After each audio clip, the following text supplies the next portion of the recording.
We're going to begin tonight with 2 Samuel chapter 21. And the way I've got it broken out here, I've got it broken out really into three parts here. I've got it pacifying the Gibeonites, gathering the bones, and the Philistine giants slain. These are almost three very distinct separations there in this chapter, although the gathering the bones section very well could be like a 1B, right after 1A with the Gibeonites. So let's go ahead and get into that here tonight. I know Brother Bill likes to talk about a lot of the names that we're going to find, and that's a little bit of a challenge in this chapter. There are a lot of names. So Lillian, you're going to be ready for a lot of matching questions here in this next one. And this list right here is not even all of them. There are plenty more here. But some of the people we're going to be talking about here, David, the Lord, Saul, the Gibeonites, Mephibosheth, Jonathan, Rizpah, the daughter of Aiah, Armoni and Mephibosheth, Michal, the daughter of Saul, Adriel, son of Barzillai, the Maholathite, Jabesh Gilead, Gilboa, Benjamin and Zelah, Kish, Ishbenabab, Abishai, Zariah, Gob, Sibbecai, the Hushathite, Saph, Elhanan, son of Jehoiarjam, a Bethlehemite, Jonathan, son of Shemiah. There are a lot of names in here, and I had to work pretty good to go ahead and try to see about pronouncing some of those. But as we lead into chapter 21, and some of the things that have kind of gone on in recent chapters here, of course, we had the rebellion by Absalom that really kind of devastated David as a person to see him be killed there. But he did get his kingdom back, but he had another rebellion by Sheba that was put down in the preceding chapter here. David returned as king back to Jerusalem, back to his rightful place. We saw how the tensions were there between Israel and Judah over David and kind of who got to have the glory to bring him back. As we concluded chapter 20, we saw how David's inner circle was named. And so we saw some of those things. But that's all kind of leading into this chapter. Now, one of the interesting things about this chapter is that it's not necessarily chronological. Some of these things could be put in various other places. If you have a chronological Bible, these things are probably all over the place. So we'll talk about that as we get into the discussion here. We'll start off with a memory verse. 2 Samuel chapter 21, verse 1. This is the verse that kicks off this chapter here. Then there was a famine in the days of David 3 years, year after year, and David inquired of the Lord. And the Lord answered, "It is for Saul and for his bloody house, because he slew the Gibeonites." So we're going to go ahead and start with the first section here, talking about the Gibeonites. And that memory verse will lead us right into the first section here. Verse 1 again, "Then there was a famine in the days of David 3 years, year after year, and David inquired of the Lord. And the Lord answered, 'It is for Saul and for his bloody house, because he slew the Gibeonites.'" Now, a famine was going on in this land here for 3 years. And these were not unusual circumstances to be going on in the land, but sometimes once it's been going on a long time, then they kind of took that as a sign that maybe God's displeased with something that's going on. And so David knew something was wrong. He asked the Lord about it, and the Lord responded that it is for Saul. It is because of Saul and his bloody house. He slew the Gibeonites. We don't have a lot more information about this, but we can probably tell from this passage it was probably a pretty gruesome event that went on. Many years prior, Joshua had made a treaty with the Gibeonites. They actually had tricked Joshua. They said that they had come from a far land, and they were almost right next door. They came over there and they said, "See, we came a great distance," and so Joshua made a treaty with them. He was tricked into it, but still he made the treaty. So perhaps that's why the treaty should have been protected. So those Gibeonites should have been protected, but they weren't because of whatever Saul had done with that. And so as a violation of that treaty that the nation of Israel had made, perhaps that was why that he was so upset about Saul. Well, verse 2, "And the king called the Gibeonites and said unto them," now the Gibeonites were not of the children of Israel, but of the remnant of the Amorites. "And the children of Israel had sworn unto them, and Saul sought to slay them in his zeal to the children of Israel and Judah." So we think, why did God wait until this particular time to punish the nation? We don't really know. We don't know exactly when this circumstance happened. Most likely, scholars say it happened between 2 Samuel chapter 9 and chapter 16. Back in chapter 9, when David showed that kindness to Mephibosheth, and chapter 16 was Absalom's revolt. More than likely, this probably happened somewhere in there, but for whatever reason, we have it contained right here. We know that this is the time that God appointed to have this in here for us, and so we need to understand that. These events, though, might also help explain Shimei in his response when David was leaving Jerusalem. When he was leaving Jerusalem, Shimei was throwing rocks at him and cursing him and all this, and perhaps this instance right here might have led to Shimei's great displeasure with David. But we don't know exactly, but perhaps it goes back to the following in Exodus chapter 20, verses 4 and 5. It says, "Thou shalt not make unto thee any graven image or any likeness of anything that is in the heaven above, or that is in the earth beneath, or that is in the water under the earth. Thou shalt not bow down thyself to them, nor serve them. For I, the Lord thy God, am a jealous God, visiting the iniquity of the fathers upon the children unto the third and fourth generation of them that hate me." So perhaps later generations, perhaps that's why this was the time. We don't necessarily know. But we do know that David wanted to make things right with the Gibeonites, so he asked what he could do to make amends. And so that brings us to verse 3. "Wherefore David said unto the Gibeonites, What shall I do for you? And wherewith shall I make atonement, that ye may bless the inheritance of the Lord?" And the verse 4, "And the Gibeonites said unto him, We will have no silver, nor gold of Saul, nor of his house. Neither for us shalt thou kill any man in Israel. And he said, What ye shall say that I will do for you." So David pretty much wrote a blank check. He said, "Whatever you want, I'm going to give it to you." He didn't even know what they might demand or what they might request. He just said, okay, whatever you shall say, that's what we'll do. They had a very specific idea of what they wanted from David, even if David did not know. Verse 5, "And they answered the king, The man that consumed us, and that devised against us, that we should be destroyed from remaining in any of the coasts of Israel. Let 7 men of his sons be delivered unto us, and we will hang them up unto the Lord in Gibeah of Saul, whom the Lord did choose. And the king said, I will give them." So since Saul tried to destroy their nation, they wanted to destroy more of Saul's bloodline. Now they were asking for his descendants. Of course, we know that Saul did not have 7 sons, let alone 7 sons that were still alive. So they were really asking for his descendants, some of perhaps his grandchildren or great-grandchildren, however far that might need to go down. They wanted to rub some salt in this wound here. They wanted to add insult to injury. They wanted to really put it to Saul's household here.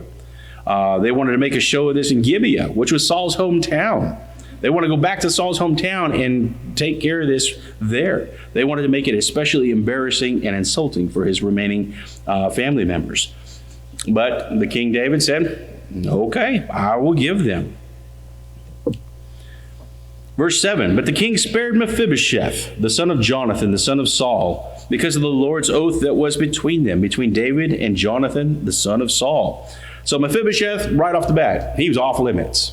David had made that covenant with Jonathan years earlier, watching after their families. So Mephibosheth, he wasn't going to be of the 7. David made sure of that. But, in verse 8, "The king took the 2 sons of Rizpah, the daughter of Aiah, whom she bare unto Saul, Armoni and Mephibosheth, and the 5 sons of Michal, the daughter of Saul, whom she brought up for Adriel, the son of Barzillai, the Maholathite." It's interesting here. All right, these were the people that were chosen really for execution. David was just kind of picking Saul's descendants and saying, all right, you 7, you're going to be hanged here. So he started with Rizpah's children. Now, Rizpah was one of Saul's concubines. She, of course, was the daughter of Ai.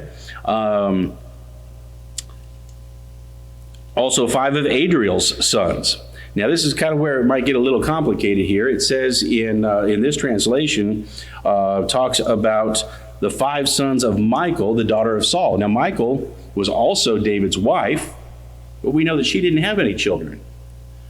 Some scholars say that translation should be Michal's sister, Merab, instead of Michal. Merab was also supposed to be promised to David, but when Saul started getting an inkling that David might be gunning for his kingdom, trying to be after the kingdom, that's when he gave Merab, Michal's sister, to Adriel to wed. And so there was those sons that we're talking about here.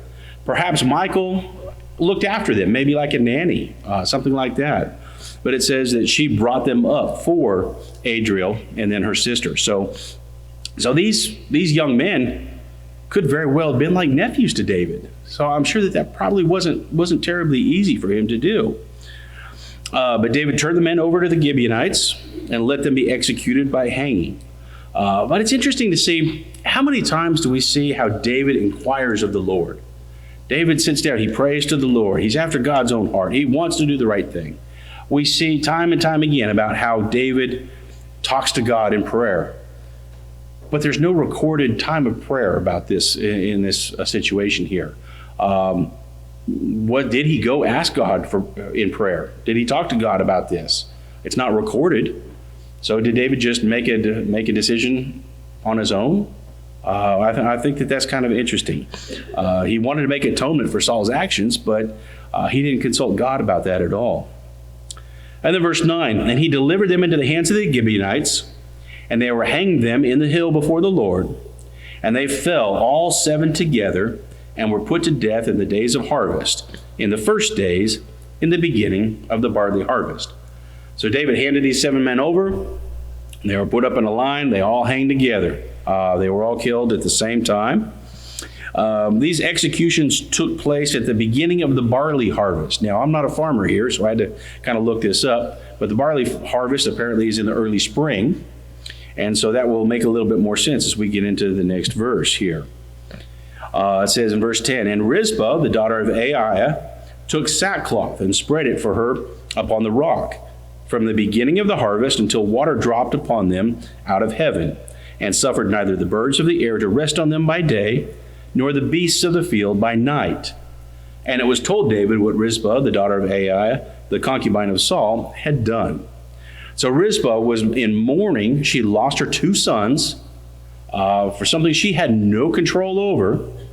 These men were hanged. Apparently they were still hanging there. And she went out to that site. She put the sackcloth on the rock, and she stayed there. It says from the beginning of the harvest, when they were killed, when they were executed in this early spring, all the way until the rains came, which the scholars say is about fall time. So give or take 6 months. She was out there day and night trying to keep those bodies from being molested, whether it was by birds of the air, vultures or anything, or beasts of the ground, coyotes or whatever kinds of animals that might have been there. But she wanted to protect them as best she could. And when David was told about that, he was deeply touched about that. Perhaps that's why he wanted to take all these bones for a proper burial. And that leads us into the next part here, part 2, or you could call this 1b, because one section could very well lead straight into the next. Verse 12, and David went and took the bones of Saul and the bones of Jonathan his son from the men of Jabesh Gilead, which had stolen them from the street of Bethshan, where the Philistines had hanged them, when the Philistines had slain Saul in Gilboa. And he brought up from thence the bones of Saul and the bones of Jonathan his son, and they gathered the bones of them that were hanged. Now this corresponds exactly to what we learned about in 1 Samuel chapter 31, verses 8 through 13. It says, and when it came to pass on the morrow, when the Philistines came to strip the slain, they found Saul and his 3 sons fallen in Mount Gilboa. Now you remember Saul was wounded in battle. He asked his armor bearer to strike him through to kill him. The armor bearer refused, so he had to do that himself. So Saul was slain on that battlefield in front of the Philistines. The Philistines cut off his head, stripped off his armor, and sent him to the land of the Philistines to publish in the house of their idols among the people. And then in verse 10, they fastened his body to the wall in Bethshan. And when the inhabitants of Jabesh Gilead heard what the Philistines had done to Saul, all the valiant men arose and went all night, took the body of Saul and the bodies of his sons from the wall of Bethshan, came to Jabesh and burnt them there. They took their bones and buried them under a tree at Jabesh and fasted 7 days. So the bones of Saul and Jonathan, and his other sons there, they'd been hanged on the wall in Bethshan by the Philistines, and then taken back to Jabesh from those men. They thought that they owed Saul at least that. Saul had protected them earlier on in his kingdom there. So that all corresponds there, where the Philistines had hanged him in Bethshan, and they'd slain Saul and Gilboa. And so that's why David decided to go ahead and bring those bones, gather them all up. And then verse 14, and the bones of Saul and Jonathan his son buried they in the country of Benjamin in Zelah, in the sepulchre of Kish his father, and they performed all that the king commanded, and after that God was entreated for the land. So all these men, Saul, his 3 sons, Jonathan included, and these 7 other young men that were hanged, all those bodies, all the bones, whatever was left of their physical bodies, were taken for a proper burial in the sepulchre of Kish. That was Saul's father. So this is kind of like a family cemetery area where their whole family, their physical bodies can be laid together. And then the nation, they prayed to God. Their prayers were heard, and their relief finally came to go ahead and end that famine. Then we move into the next section here, talking about the Philistine giants. Now these guys must have been pretty large.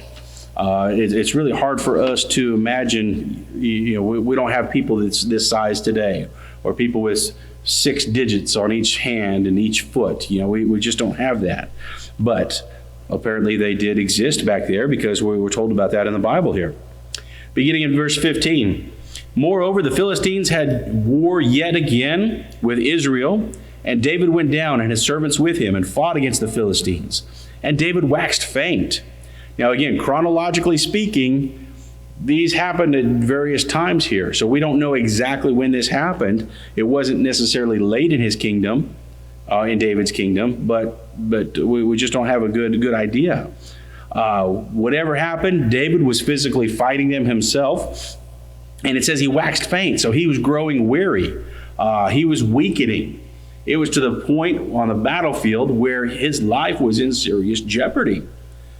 It says in verse 16, and Ishbi-benob, which was of the sons of the giant being Goliath there, the weight of whose spear weighed 300 shekels of brass in weight, he being girded with a new sword, thought to have slain David. This Ishbi-benob, he thought he had the upper hand. This spear that he had weighed about 8 pounds, is what that would equate to today. So that's a pretty good sized spear. And he also had a brand new sword, something that hadn't been used before. So Abishai saw that David was in danger. Verse 17, but Abishai, the son of Zeruiah, succored him and smote the Philistine and killed him. Then the men of David sware unto him, saying, thou shalt go no more out with us to battle, that thou quench not the light of Israel. So Abishai came to the rescue. He saw that David was weakening on that battlefield. He made sure that nothing happened to David. He killed the Philistine himself. And after that, the soldiers decided, David, you're certainly, without you, the light of this kingdom would go out. We can't afford to lose you. We can't afford to have you go out into battle and be lost. So they wanted him not to go out into battle anymore. And so that's what was decided. Verse 18, and it came to pass after this, that there was again a battle with the Philistines at Gob. Then Sibbechai, the Hushathite, slew Saph, which was of the sons of the giant.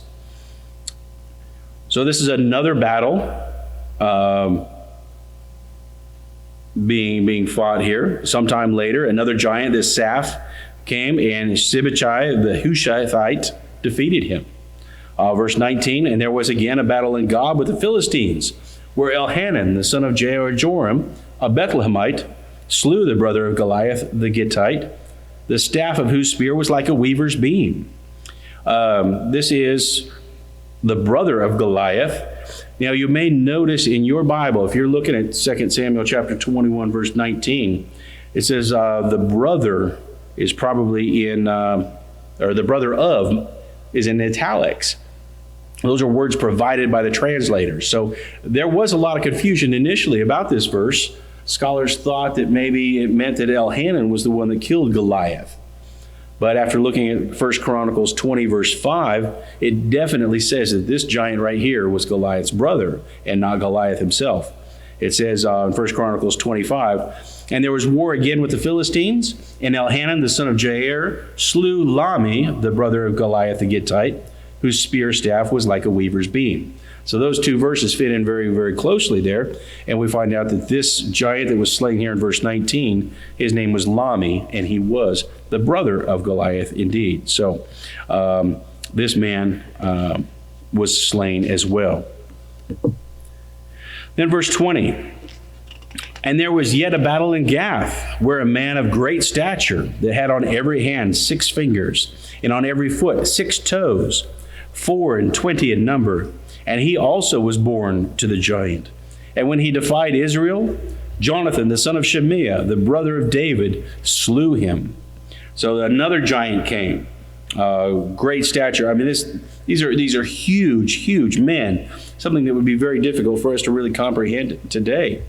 It says he also was born to the giant. So this family of giants has come from Goliath, who we read about when David slew him. But David's brother was Shemaiah or Shammah, and Jonathan was his son. So Jonathan is David's nephew here, and he's the one that slew this particular giant. And then that leads us into verse 22. These 4 were born to the giant in Gath and fell by the hand of David and by the hand of his servants. Now, even if David wasn't the one that necessarily killed each of these giants, it was under his command and under his authority. His men were the one that killed these. And again, these events took place over a long period. Scholars say perhaps even between the times of 1 Samuel 22 and 2 Samuel 5. So this was over a good time period. So that concludes chapter 21. There's got a lot of good information in there about David and his character and kind of some of the things that he does. Next week, Brother Bill will go into chapter 22, which is David's Song of Triumph, which is virtually identical to Psalm 18, where he praises God for delivering him. We may not face physical giants in our lives, but sometimes our problems can be pretty giant. Sometimes we're facing things that we're not sure that we can persevere through. Sometimes we just feel crushed by what's going on around us. Whether it's sickness, whether it's death of a loved one, whether it's family problems, marital problems, whatever the case may be. Sometimes we've got giants in our lives too. Not necessarily a 10-foot tall man, but just problems that really seem very difficult to be able to get through. And it's so much easier to get through those when you can cast all your cares on the Lord. If we fight our battles with God at our side, we're not going to lose. God may not be right there with us in our physical lives, slaying these giants ourselves, but He's certainly there with our spiritual lives. He is there ready to help us if we will allow it. So I want you to think about, what are your giant problems that are facing you? Are they just crushing you? Or do they seem so overwhelming that it might even be hard to breathe sometimes? I know it's easy to get into that position. It can be easy to be overwhelmed by these giant things that are going on in our lives. But if anyone has the need tonight, whether it's through the waters of baptism or through the prayers of the congregation to be restored to the Lord's body, this is the time to do it. You don't need to fight those giants on your own. David didn't need to fight those giants on his own. He had help from his people. We're your people. We want to help you. If there's anything that we can do to help you slay the giants that are disturbing your life, please make it known now as we stand and as we sing.